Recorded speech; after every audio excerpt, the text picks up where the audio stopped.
Welcome to another episode of Fund Launch Live, the daily live stream talking about everything in the world of rolling funds, syndicates, and other forms of publicly solicitable, marketable funds and securities. So here at Fund Launch Live, we believe that a fusion is already happening between the world of influencer marketing / personal brand marketing and venture capital. And primarily this has been pushed through with the advent of things like rolling funds, where you have guys like Sahil, who's able to capitalize on his reputation amongst VC Twitter to launch a fund with millions of dollars of subscriptions per quarter to his fund. Now that is Sahil's fund is still kind of parochial in the sense that it's self-contained within VC Twitter. But I believe that there's going to be a broader fusion where mainstream celebrities will be partnering with fund managers to be the face and launching funds. And one person is ahead of the curve, and that is Jake Paul.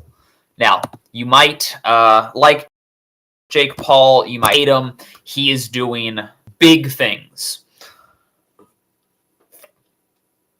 Sorry, I'm not drinking this on stream. Sorry. Okay. So if you don't know Jake Paul, he has, I think, around 10 million YouTube subscribers. He was a TikTok influencer. Now he's a professional boxer. He knocked out Tyron Woodley. I'm not even going to introduce Jake Paul. He has over 7 billion views across his channels, one of the most searched people on Google, yada, yada. But what's relevant here is that Jake Paul is the co-founder of something called Antifund. Now, notice on the screen here, we're on AngelList Venture. Jake Paul has a rolling fund on AngelList. And I'm going to go on a limb and say that Jake Paul is the most, or at least one of two, the most mainstream celebrities on the AngelList platform. The other one is Robert Downey Jr., who has a rolling fund dedicated to environmental sustainability. I don't know I don't know who would be considered the bigger celebrity, Jake Paul or Robert Downey Jr. Doesn't really matter. But if you're looking at this intersection of influence and investment, Jake Paul is riding the wave right now. So I want to break down the fund thesis, the marketing materials here for Jake Paul's anti-fund. Now, it is formed with Jeffrey Wu and Jake Paul. Jake is the face. Jeffrey Wu is the marketing brain. The investment brains. He's the investor. Here's a brief. Here's the website. Here's a brief overview of who Jeffrey Wu is.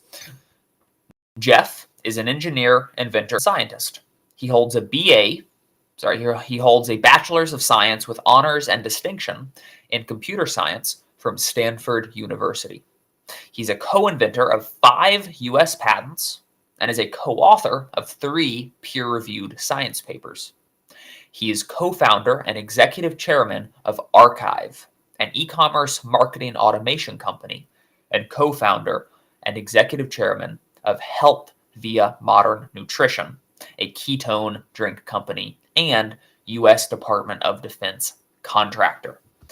And also, you can peruse his Twitter here, archive.com, HVMN, human, Antifund VC, and he just launched a sports betting platform with Jake Paul called Better, which is a pretty good name, I have to say. So let's get into their marketing, but here is their AngelList page. I'm going to go to their website because it has the same, all the same text here. So antifund.vc, their logo is a piggy bank with a unicorn head on it. I guess we may as well start with their video. Antifund is venture capital for the pioneers and rebels manifesting and creating the future. We started Antifund to be the venture capital partner we've personally always wanted. Jeff is an engineer, inventor, and scientist. innovating at the edges of human performance and metabolism, Web3 software infrastructure, e-commerce, and digital community. Jake has an iconoclastic path to achieve the very pinnacles of professional athletics, entertainment, and media. We're at a crossroads moment in history. This is a moment of generational transformation of social cultural norms enabled by foundational technologies like machine learning and artificial intelligence, blockchain and tokenization, software infrastructure, digital health, and human performance and health span enhancement. Anti-Fund exists because we believe that people cut in our cloth, those who are fearless, visionary, and unafraid to challenge the status quo, are the ones that change the world. Anti-Fund is built around 3 core tenets: for founders, By founders. we know what it's like to create something from nothing, what it's like to lead massive global movements. We know what it's like when the naysayers say our dreams are impossible. Value add To dollar dilution ratio. Anti-Fund's goal is to earn the highest ratio on our investments cap table. We explicitly focus on adding value in a way that other VCs cannot offer. Exploring the frontier. Our careers are defined by finding the edges, breaking the mold, and exploring and extending the frontier. We don't shy away from the unknown. We gravitate towards the lines between traditional disciplines and fields to discover novelty and possibility. The frontier is open and free. We'll see you out there. Okay, so a lot of buzzwords. Got to be honest there. A lot of talk about the future and revolutionary movements and crypto and blockchain. The audience that Jake Paul is courting for this fund is not the Paul Grahams or the Mark Andreessens. This is a publicly marketable fund, right? So anyone who is an accredited investor can contribute. And if you look at their material, it looks like they're looking for a much more mainstream accredited investor audience. I don't think they're trying to get Paul Graham on their cap table. I think they're trying to get more so doctors, dentists, Apple employees, Facebook employees, people who might already be people who can be influenced by Jake Paul's reputation. I'm not sure that Paul Graham is necessarily aware of who Jake Paul is or would invest based on his participation, but there certainly are people who would invest based on Jake Paul's reputation because he has such a tremendous relationship with so many people via his platform. So they read the short version of the script in the video. I'm going to read through here the full-length version, which is the same as is on, pardon me, as is on their AngelList page. And I'll do some line-by-line commentary. Anti-Fund is venture capital for the pioneers and rebels manifesting the future. Again, they're probably not looking to have Paul Graham as their LP. I think a lot of VCs would probably be turned off by just putting the word manifesting in the headline for your fund. But Jake and Jeff are not looking for VCs to be their LPs. They're looking for more so retail accredited investors, everyday accredited investors. That's my guess. I could be wrong here. Our manifesto. The future is manifested by pioneers and rebels. However, traditional venture capitalists view startups as a financial asset class to be picked over and traded as a commodity. Is that true? If I have, Keith Raboy in my views, perhaps he can tell me whether VCs view startups as commodities. I'm not sure that's true, but notice from the get-go that they're using a lot more emotional language here than we've seen in the fund launch memo of, say, Austin Allred, or that you might find on, say, Sahil's page. They're being much more marketing savvy here, which does limit their audience in a sense. Being marketing savvy and using these buzzwords like rebels and manifest and differentiating themselves from traditional VCs, it closes them off to perhaps the more sophisticated investors, the Keith Rabois, the Sahils, but it also opens them up. It attracts the eye of perhaps the less sophisticated, the Facebook employee, the Apple employee who is accredited. Traditional venture capitalists view startups as a financial asset class to be picked over and traded as a commodity. They're more interested in nitpicking investor updates and P&Ls than brainstorming and refining vision, product, and go-to-market. They're more interested in financial engineering than programming and designing actual technology. They're more interested in pontificating and building their own clout than helping their partner companies find their own voice and true scale. Whew, so coming in hot against the quote VC industry. Clearly, this pitch is not made to attract people who are already VCs. This pitch is made to attract money from the everyday accredited investor. Which does make me wonder, considering that most of Jake Paul's audience probably is not accredited. It's a very young high school, college audience, largely. I wonder if Jake wouldn't have even more leverage launching as a Regulation A equity crowdfunding, where you can solicit money from non-accredited investors, rather than doing a rolling fund in which he can only solicit from accrediteds, considering that probably his audience isn't that largely accredited. But perhaps regulation funds can only be used for individual investments rather than a rolling fund. We started Anti to be the venture capital partner we've always personally wanted. Jake has blazed an iconoclastic path to achieve the goals of professional athletics, entertainment, and media.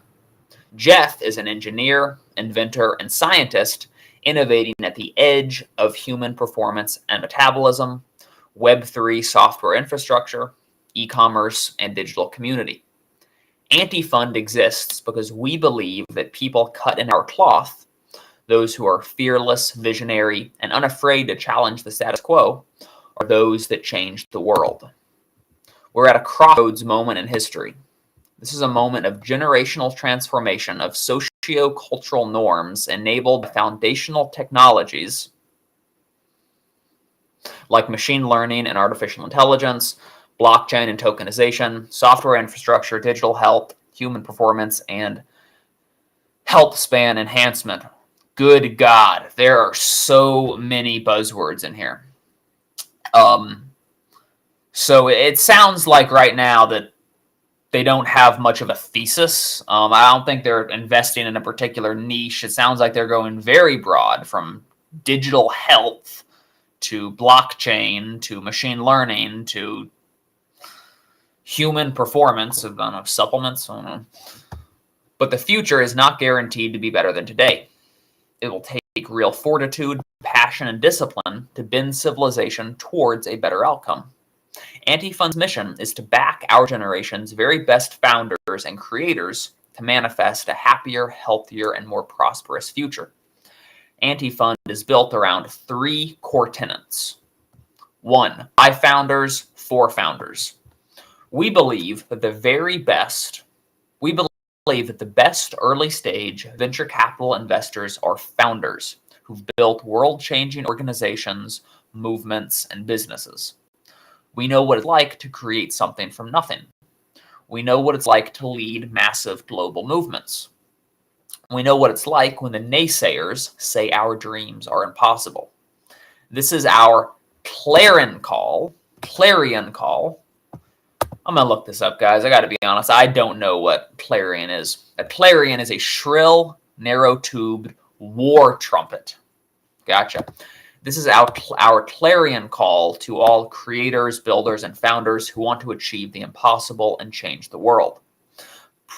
Proving people wrong and realizing the impossible is exactly what keeps us grinding every single day. Second core tenet, value add to dollar dilution ratio. Typical capitalists seek to own the most amount of shares in a company while parting with the least amount of capital and a value add effort. This is a low value add to dollar dilution ratio. Antifund's goal is to earn the highest ratio in our investments cap tables. We accomplish this through 6 structural factors. 1. Jeff and Jake are the largest limited partners of Antifund, and so we have an extraordinary high financial alignment as the general partners to make Antifund investments succeed. We're going to talk about that in a second. I'm going to go back to the angel list page, and we'll see exactly how much their contribution is and coming from. 2, second structural factor. In a typical VC fund, the venture capitalist GP works on behalf of the LPs, who typically earn 80% of the upside of an investment.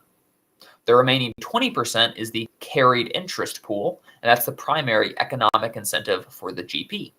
At a typical VC, there are many partners, so a typical VC partner might only have 5 to 10% of the carried interest pool. So a typical VC partner typically has 1 to 2% of the economic incentive of the check size.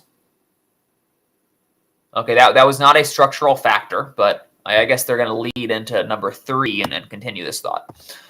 So if one unpacks a VC firm's $1 million check, the partner leading the deal only has equivalent of $10,000 to $20,000 of upside, which is equivalent to a small angel investor, where the remaining $980,000 or $990,000 of cap table space is passive.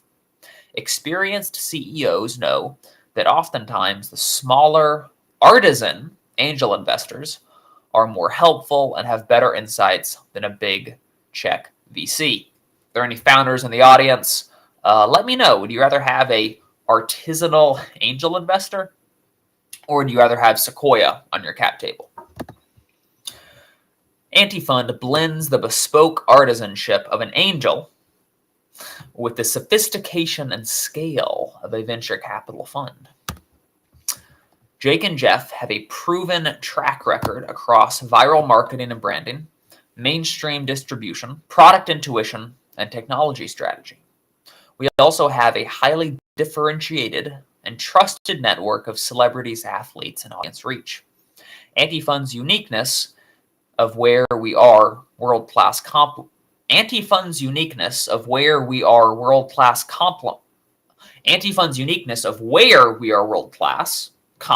complements the network connectivity of traditional Sandhill or Wall Street networks of venture traditional VCs. Okay, now they've said something real, finally, which is that they have a trusted network of celebrities, athletes, and audience reach. That is the strength of this fund, right? The fact that you get access to Jake Paul, who has access to so many other celebrities to help market your company if you solicit money from Antifund. 6, we explicitly focus on adding value in a way that other VCs cannot offer. In an investing environment where great operators and great ideas are scarcer than the money available to fund them, we're the preferred partners for visionary founders and top traditional VCs who want to build the best possible team of investors to maximize the probability of business success. Okay, first of all, these are not 6 structural factors. I mean, at least 3 and 4, or no, at least like 2, 3 are just 2 paragraphs explaining one single factor. 5 and 6 are a lot of rhetoric here. Exploring the frontier. Our careers are defined by finding the edges, breaking the mold, and exploring and extending the frontier. We don't shy away from the unknown. We gravitate towards the lines between traditional disciplines and fields to discover novelty and possibility. Melding insights across discipline is where civilizational progress and scientific and technological breakthrough is found. What's the intersection of sport and machine learning? What's the intersection of software automation and creator content? What's the intersection of physical events and digitally native communities? What's the intersection of human performance and engineering? We love ideas and founders who don't fit in neat categories. And we love thinking through iconoclastic strategies and approaches required to build on the frontier. With Antifund, we're applying this energy and philosophy towards venture capital itself. The frontier is open and free. We'll see you out there. Onwards, Jake and Jeff. Okay. If you are a VC or a founder and you found this pitch completely nauseating, I understand. This is extremely buzzword heavy. It sounds like a whole lot of nothing. Perhaps it sounds like exactly what you would expect a fund from Jake Paul to sound like. Now, when we covered Austin Allred's fund on Fund Launch Live, we note of how understated his pitch was. How he told you very plainly what his thesis was, and then there wasn't much of one. It was really just that his thesis was simple: I have good deal flow. We also Austin mentioned that he was not looking for a job. He wanted to invest a little bit as a hobby, and so he was capping his raise at 1.5 million per quarter. All very understated, and and it builds a lot of trust. The fact that Austin Allred's fund was he wasn't overselling it. This is a huge oversale here. And it brings me to a topic that I'm going to do a live about someday, which is the concept of extending the sales letter. If you have any experience in direct response marketing, you know that there's sort of a typical format for how a sales letter, a landing page, a sales video should look. And usually that looks like you start with first your headline around the video or the sales page, which captures attention, which grabs people by the eyeballs. Then you go into the lead, which is sort of the emotional pitch. You're not giving too many specifics. You're not getting bogged down in technical or logical details. You're just presenting the most emotional case for what will become your pitch. Sort of like the trailer to a movie. A movie trailer, short, doesn't get bogged down with plot details. It just brings up the highlights, gives you an idea of what the emotional tone of the movie will be, the intrigue, the drama. That's the lead of the sales letter. Once you've gotten someone's eyeballs with the headline, you move on to the lead where you pull the heartstrings, you stir the intrigue.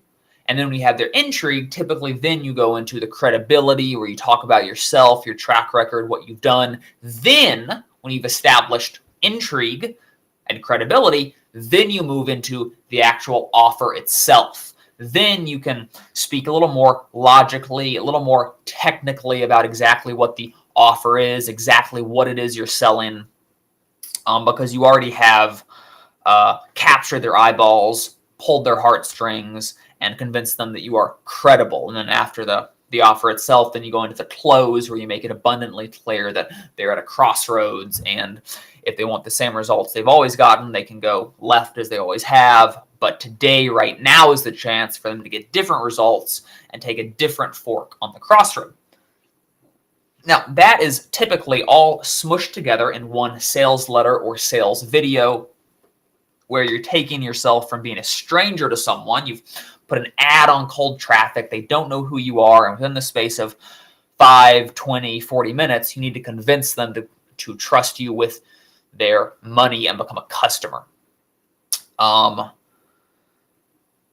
When you are soliciting investment from people, there's a much higher degree of trust than when you are selling them products. You can refund products. You can't refund investment. A product will arrive at someone's door within a week, whereas an investment won't pay off for years. Also, when you buy a product, you actually get something immediately, whereas with investing, you don't necessarily get anything at all. You could just lose all of your money. So credibility is 100 times more important when you're soliciting an investment rather than selling a product. Now, I have this idea I'm playing around with called extending the sales letter, where you take each one of those elements of a sales letter, the headline, the lead, the introduction, the offer, and the close, and instead of smushing them all together in the space of 5 or 50 minutes, you extend them over the course of, say, a year. Say that you are a Silicon Valley operator who has no media presence. You want to launch a rolling fund and solicit money generally, but you don't have an audience. So you start an account, you start a Twitter account, and you could try to pitch directly from the beginning, and write this one big buzzwordy landing page for your fund like Anti-Fund. But then you burn a lot of credibility because you're having to jam it all together. You're so impatient that you come off as, well, untrustworthy. But if you extend the sales letter, say that you spend the first, say, 3 months of your Twitter account purely on the lead.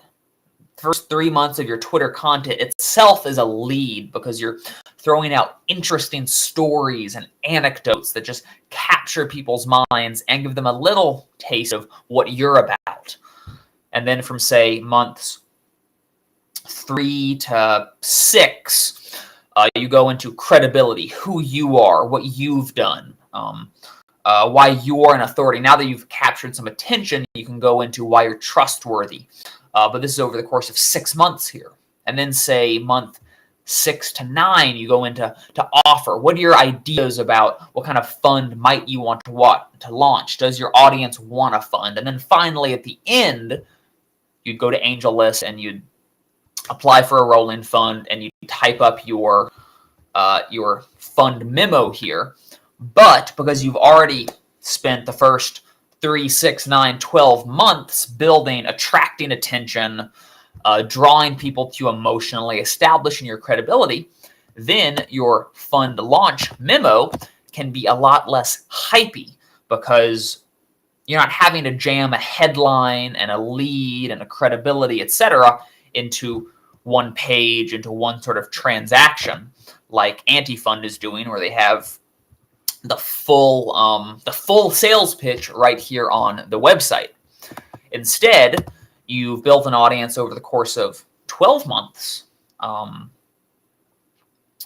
and you've been able to use the same traditional direct marketing tactics of headlines, leads, introductions, etc., to build your audience. But because you did it over a long period of time, it doesn't come off sleazy or hypey or pushy or salesy because you're not operating on that short timeline. Alex Hormozzi likes to say that the difference between brand advertising and direct marketing is the difference between value investing and day trading.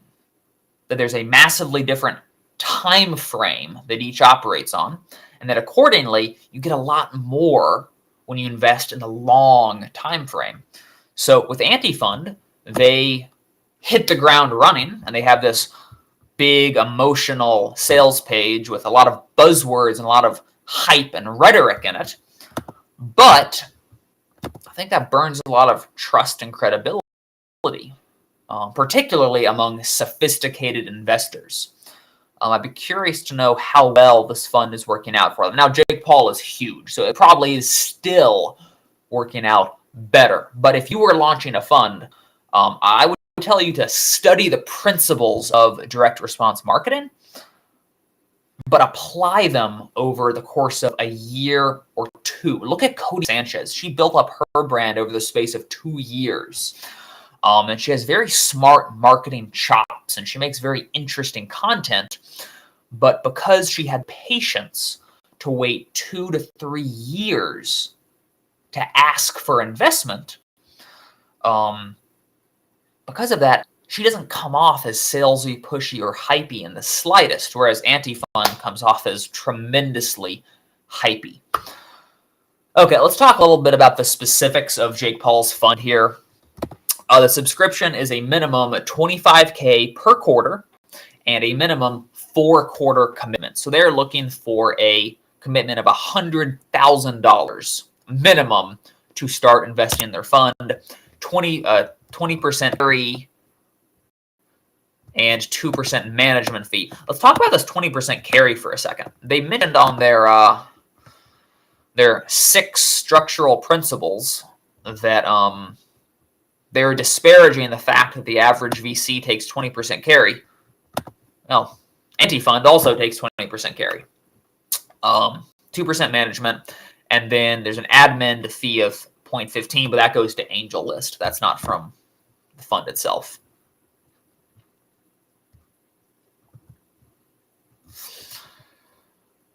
So you can see they started this fund rather recently. They began in July 1st, 2022. Jake and Jeff went on the My First Million podcast and did talked about their fund a little bit. What I remember from that episode was that Jake said he did his first angel investment when he was 18. It's pretty wild. Now, Anti-Fund marketed themselves somewhere in here about fees. Hold on. Fee. Management fee. Anyways, let's talk about the commitment here, the GP commit. Jeff and Jake's personal subscription per quarter will be at least $10,000 in total. Jeff and Jake will satisfy their GP commit in part by waiving 80% of management fees otherwise owed to them by the fund. The remainder of the commit will be contributed in cash.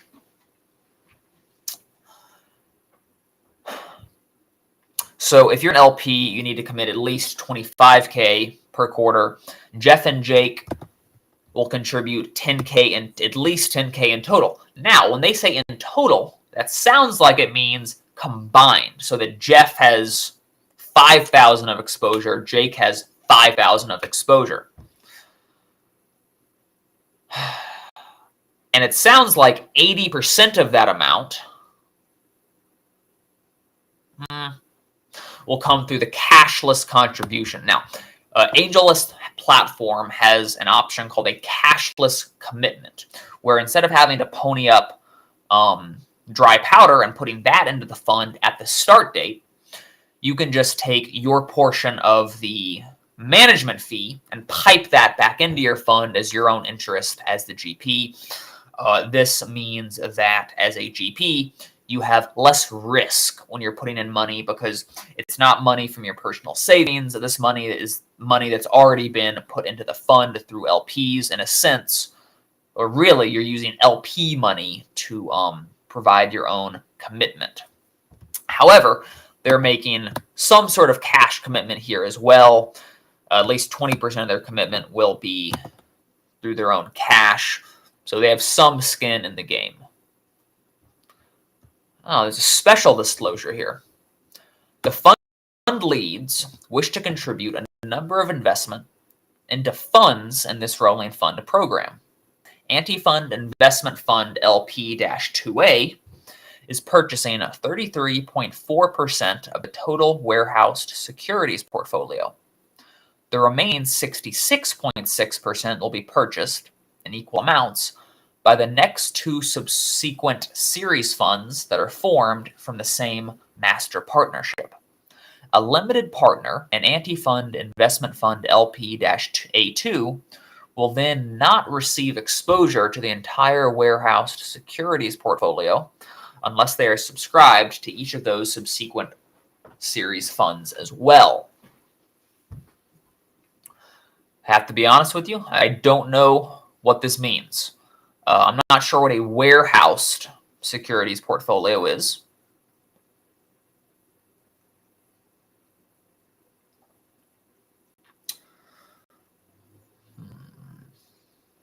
Well, that is something for to research. Anyways, now you might hate the description of this fund. You might think it sounds completely hypey. I understand. Don't let that distract you from the fact that there absolutely is a collision occurring between between celebrity and venture capital.